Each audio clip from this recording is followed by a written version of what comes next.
unidades concurren al llamado de emergencia.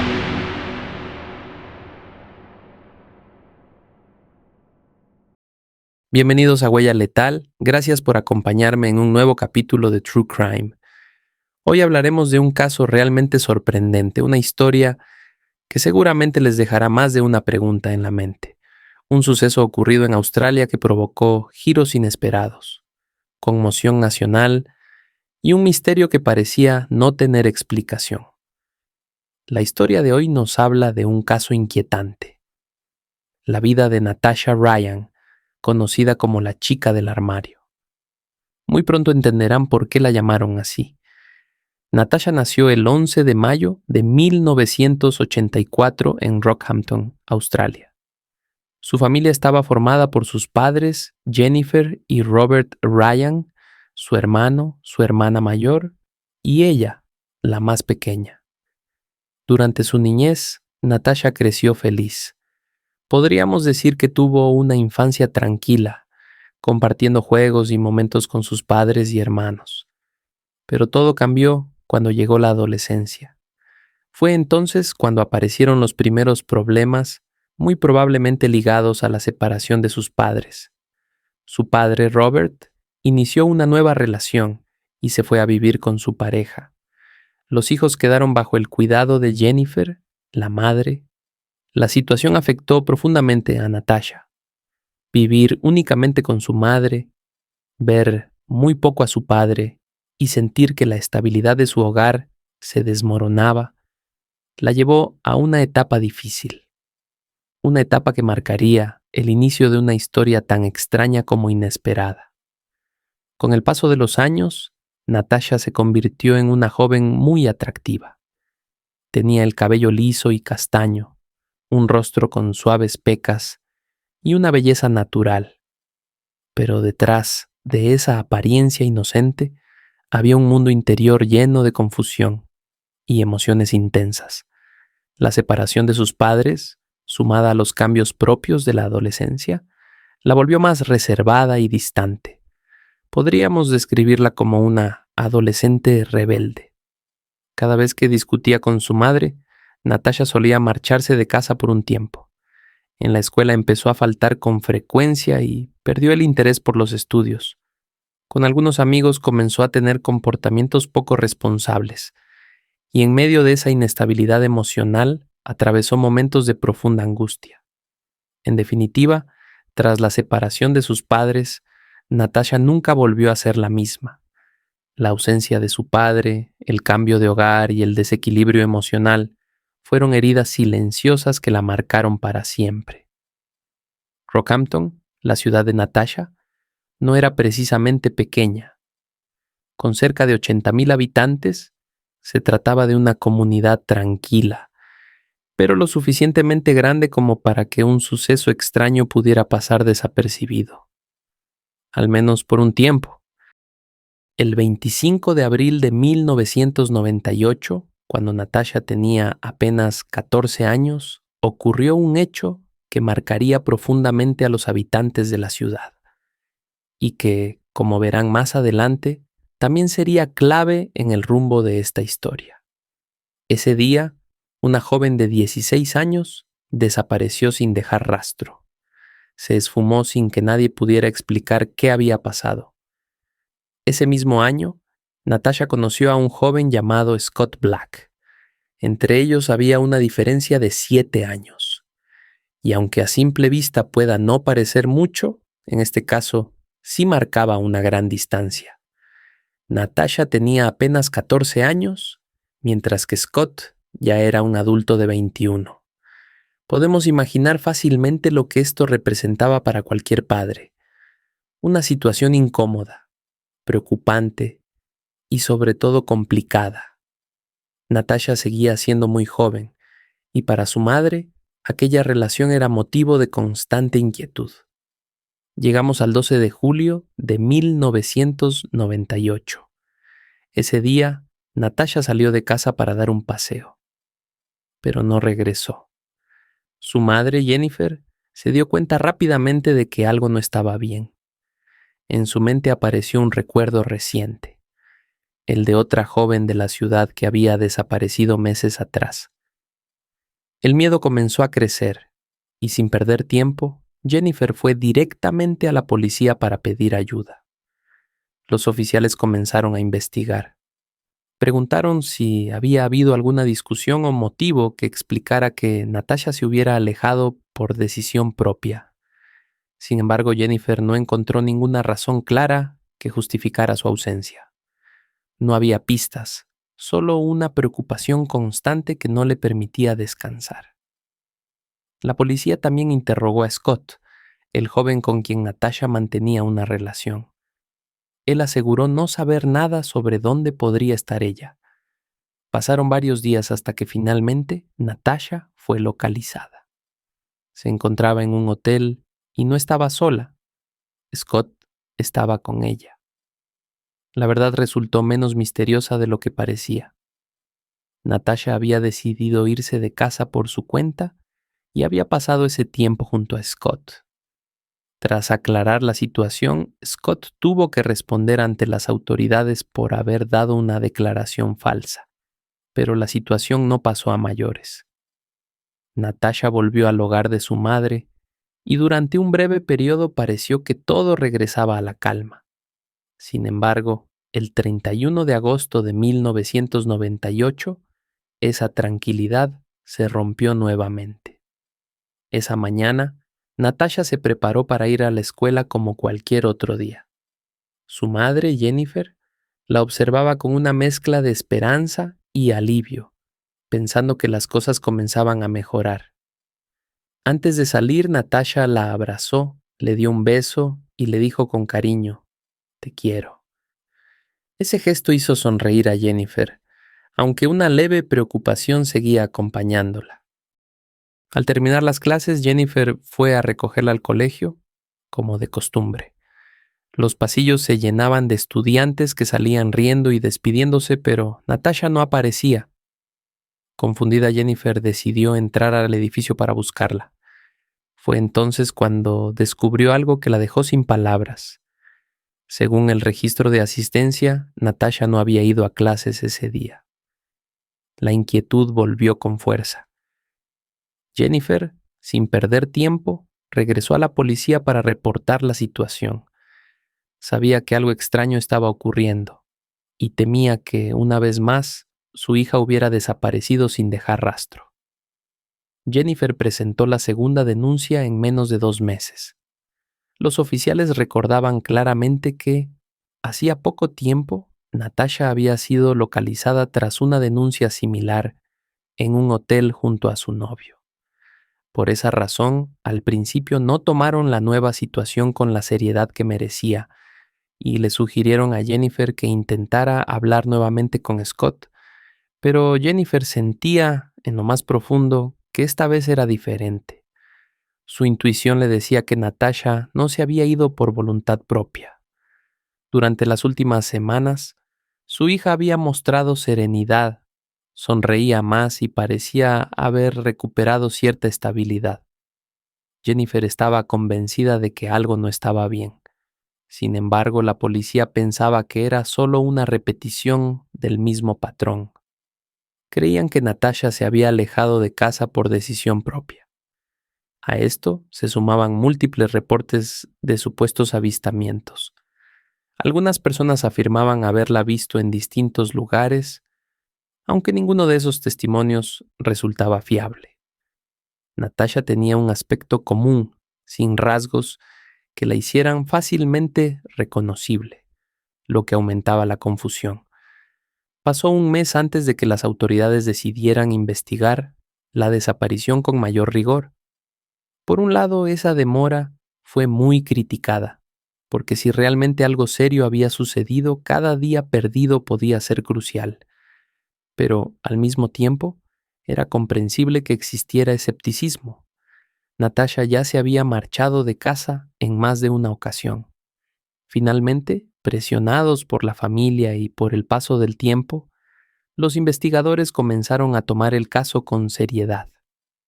Interrogaron a Scott, a los amigos de Natasha y a varios vecinos, pero nadie parecía saber nada. Con el correr de los días y ante la falta de resultados, las autoridades empezaron a aceptar lo que ya temían. Esta vez, Natasha realmente había desaparecido.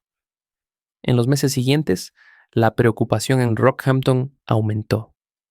Varias mujeres desaparecieron en circunstancias extrañas, entre ellas Beverly, de 36 años, Silvia Maria Benedetti, de 19, y Julie Turner, de 39. La gente empezó a temer que todas estas desapariciones estuvieran conectadas y que quizás también Natasha fuera una de las víctimas. El 22 de abril de 1999, una niña llamada Kyra Steinhardt salió de la escuela y emprendió el camino habitual hacia su casa. Pero poco antes de llegar, algo sucedió y nunca completó su trayecto. Las cámaras mostraban sus últimos pasos antes de desaparecer. Durante la investigación, la policía centró su atención en Leonard Fraser, un hombre de la zona con antecedentes de conducta violenta. Su historial y el hecho de que viviera cerca del hogar de Kyra despertaron todas las alarmas. Tras varios interrogatorios, Fraser hizo declaraciones que llevaron a los investigadores a concluir que estaba implicado en la desaparición de la niña. A partir de ese momento, la investigación cambió de rumbo.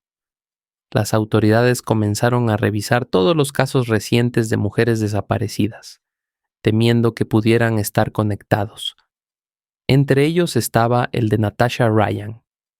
El hallazgo de Fraser encendió las alertas. Por primera vez, la policía empezó a considerar la posibilidad de que un delincuente serial actuara en la ciudad. La búsqueda se reactivó con más fuerza que nunca. Rockhampton, una ciudad normalmente tranquila, se vio envuelta en una atmósfera de miedo y confusión, mientras la familia de Natasha vivía sus días más angustiantes, sin saber qué había sido de ella.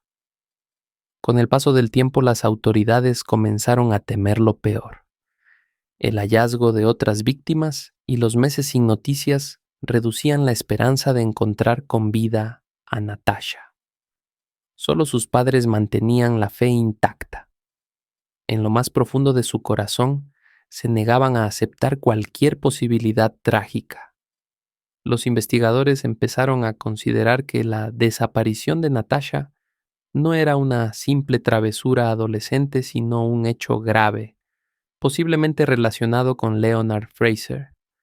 Para entonces, Fraser ya se encontraba en prisión por el caso de Kyra Steinhardt.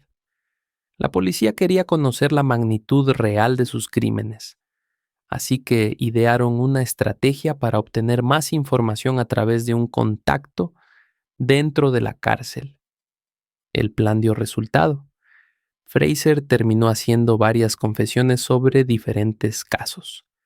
Finalmente, reconoció su responsabilidad en los crímenes de Beverly, Julie Turner y Silvia Maria Benedetti, las 3 mujeres que habían desaparecido en Rockhampton. Pero lo más impactante fue cuando añadió un nombre más a la lista: Natasha Ryan.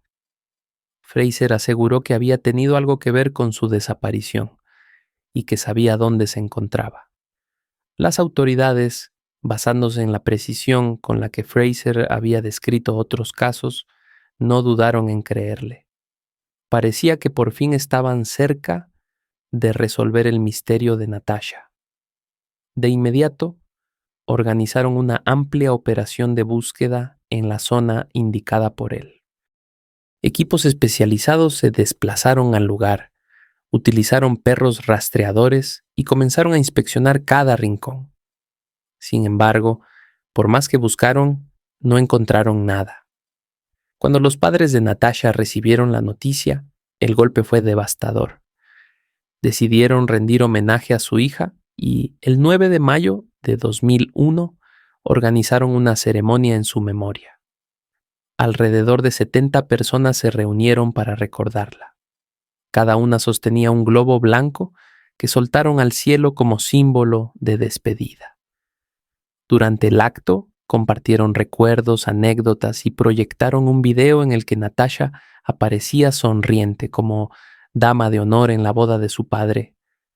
Habían pasado ya 3 años desde su desaparición, pero el dolor seguía tan vivo como el primer día. En la casa de los Ryan, el tiempo parecía haberse detenido. Sus objetos personales permanecían intactos, su cama, sus libros, sus fotografías. Era como si todo esperara su regreso. El único consuelo que quedaba era pensar que, al menos, el responsable de tanto sufrimiento estaba tras las rejas. La comunidad de Rockhampton estaba consternada. La policía descubrió que Fraser conservaba ciertos objetos personales de sus víctimas, lo que confirmó la gravedad de sus acciones y el perfil de un delincuente serial. A partir de entonces, los medios australianos comenzaron a referirse a él como el asesino de las mujeres con cola de caballo, un nombre que resumía el horror de sus crímenes. El 11 de abril de 2003 se celebraba el juicio de Leonard Fraser por el supuesto asesinato de Natasha Ryan. Pero durante aquella audiencia ocurrió algo tan inesperado que dejó a todos sin palabras. Durante el juicio de Leonard Fraser ocurrió algo tan inesperado que nadie en la sala podía creerlo. El fiscal Paul Rathledge interrumpió su intervención y dijo una frase que dejó a todos en silencio. Fraser no puede ser culpable del caso de Natasha Ryan, porque Natasha está viva. La escena fue completamente surrealista, como salida de una serie de televisión, pero era absolutamente real. El público quedó inmóvil y los padres de Natasha no podían comprender lo que escuchaban. Imaginen su desconcierto. Después de 5 años de búsqueda, de haber perdido la esperanza, estaban en el juicio del supuesto asesino de su hija. Y de pronto les anuncian que ella está viva. La noticia fue una alegría inmensa, pero también despertó muchas preguntas. ¿Dónde había estado todo ese tiempo? No había señales de secuestro, ni mensajes, ni llamadas pidiendo dinero o dando pistas sobre su paradero. El fiscal explicó que la policía había recibido una llamada anónima. Una voz afirmaba que Natasha estaba viva y que se encontraba en la casa de su antiguo novio, Scott Black. Los oficiales acudieron al lugar y, para asombro de todos, la encontraron sana y salva, oculta dentro de un pequeño armario. Natasha había pasado los últimos 5 años viviendo con Scott, el mismo joven con quien había desaparecido en su primera fuga. Durante todo ese tiempo, cada vez que alguien visitaba la casa, Natasha se escondía para no ser vista. El espacio era tan reducido que debía permanecer en silencio durante horas hasta que la visita se marchaba. Las cortinas siempre permanecían cerradas y apenas salía, excepto algunas noches en las que daba breves paseos por la playa. Cuando el fiscal reveló esta información, el padre de Natasha estuvo a punto de desvanecerse por la impresión. Era demasiado para procesar.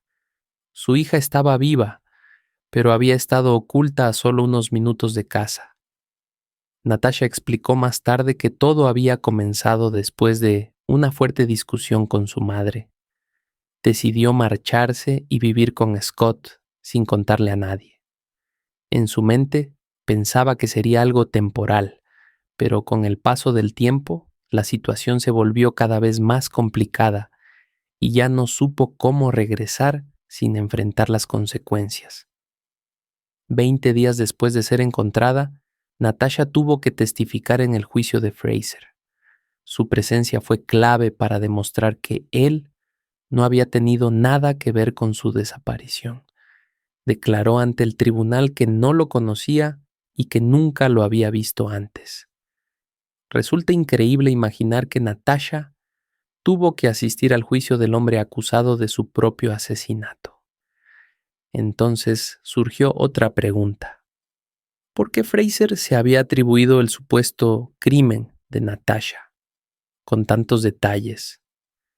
Una teoría señala que algunos delincuentes de este tipo disfrutan adjudicándose casos ajenos para aumentar su notoriedad o para manipular la atención pública. Al saber que el caso de Natasha estaba en boca de todos, Fraser podría haber decidido incluirlo entre sus confesiones, aún sin tener relación con él. Esto también abrió un debate. ¿Qué tan confiables eran sus confesiones sobre las demás víctimas? Aunque nunca se hallaron pruebas físicas concluyentes, Fraser fue declarado culpable con base en sus declaraciones y la información que entregó durante la investigación. Fue condenado a cadena perpetua y años más tarde, en 2007, falleció en prisión por causas naturales. Así, el caso de Natasha Ryan se convirtió en uno de los episodios más sorprendentes y polémicos del true crime australiano. Una joven dada por muerta que reapareció viva en medio del juicio de su supuesto asesino. El hallazgo de Natasha generó una mezcla de emociones en toda la comunidad. Alegría, asombro, pero también enojo y frustración. Durante 5 años se habían invertido enormes recursos, tiempo y esfuerzos para encontrarla. Mientras ella permanecía escondida a solo unos kilómetros de su hogar. Por eso, el caso de Natasha Ryan sigue siendo considerado uno de los más insólitos en la historia de las desapariciones. Tanto Natasha como Scott Black tuvieron que enfrentar las consecuencias de sus acciones. Las autoridades determinaron que ambos habían causado una investigación falsa y desperdiciado valiosos recursos públicos. Natasha fue sancionada con una multa de $1,000, una cantidad simbólica frente al impacto que su desaparición había provocado. Scott, en cambio, recibió una condena de 3 años de prisión por declaraciones falsas, aunque terminó cumpliendo solo 12 meses, además de pagar una multa de $16,000. La diferencia en las penas se debía principalmente a la edad. Scott era adulto cuando Natasha desapareció, mientras que ella tenía apenas 14 años. Muchos creyeron que él la había manipulado o influenciado para mantenerse escondida, pero Natasha negó esta versión en varias entrevistas posteriores. Según sus propias palabras, la decisión fue completamente suya. Scott simplemente la acompañó y la apoyó, pero ella insistió en permanecer oculta. Natasha explicó que, al principio, pensaba que su ausencia sería temporal. Sin embargo, con el tiempo la situación se complicó cada vez más. Tenía miedo de regresar a casa y enfrentarse a las consecuencias de lo que había hecho. En una entrevista, recordó el momento en que escuchó por televisión que un hombre había sido acusado de su desaparición e incluso había confesado. Al principio creyó que era una broma o un intento desesperado de sus padres por hacerla volver. Fue entonces cuando decidió hacer la llamada anónima que permitió a la policía descubrir que estaba viva y que se encontraba en casa de Scott. Su madre, Jennifer, también habló públicamente sobre lo ocurrido. Confesó que, aunque ha intentado perdonarla, todavía le cuesta recuperar la confianza. Lo más doloroso, dijo, fue recordar que el día de su desaparición, Natasha la despidió con un beso y un "te quiero". Ese gesto que parecía tan inocente se transformó después en una herida profunda. Cuando le preguntaron si podía perdonar a su hija, Jennifer respondió con una frase que conmovió a todos. Perdonarla no es el problema. Lo difícil es olvidar. Por su parte, Natasha también fue sincera al ser cuestionada sobre sus motivos. Dijo que no sabe exactamente por qué lo hizo, que hubo momentos en los que quiso llamar a su madre para decirle que estaba bien, pero no se atrevió por miedo a su reacción. Hoy, el caso de Natasha Ryan sigue siendo recordado no solo por su desenlace inesperado, sino también por las profundas reflexiones que dejó sobre la familia, el arrepentimiento y la fragilidad de las decisiones adolescentes. Con el paso del tiempo, Natasha y Scott también obtuvieron beneficios económicos por su historia. Vendieron los derechos exclusivos a una productora que realizó documentales y entrevistas, recibiendo alrededor de $120,000. En 2008, la pareja se casó en un resort en Bayfield, frente a 35 invitados, y también vendieron en exclusiva las fotografías de la boda por cerca de $200,000. Después de eso, decidieron alejarse completamente de los medios y mantener su vida privada. Durante años se supo muy poco sobre ellos. La última vez que aparecieron en titulares fue en 2011, cuando protagonizaron una fuerte discusión que llegó a los tribunales, aunque el caso no tuvo mayor trascendencia mediática. Desde entonces se mantuvieron fuera del ojo público, sin redes sociales y evitando cualquier exposición. Sin embargo, ese silencio se rompió en 2024, cuando Natasha Ryan volvió a ser noticia. El 2 de junio de ese año, las autoridades informaron que Natasha había fallecido a los 40 años en un campo de golf en Rockhampton, Australia. La policía aclaró que su muerte no se consideraba sospechosa y que se abrió una investigación para el informe forense. Hasta el momento no se han revelado más detalles sobre las causas exactas. Y así, la historia de Natasha Ryan, una historia que comenzó con una desaparición misteriosa y terminó sorprendiendo al mundo, volvió a conmover a toda Australia. Un caso lleno de enigmas, decisiones extremas y consecuencias inesperadas que sigue despertando reflexiones hasta el día de hoy. Bueno, amigos, estas son todas las noticias sobre la increíble y sorprendente historia de Natasha Ryan, un caso que marcó a una generación y sigue siendo recordado por su final tan inusual. Si este video te ha gustado, no olvides suscribirte, dejar tu like y contarme en los comentarios qué opinas de esta historia. Gracias por acompañarme una vez más y nos vemos en el próximo capítulo.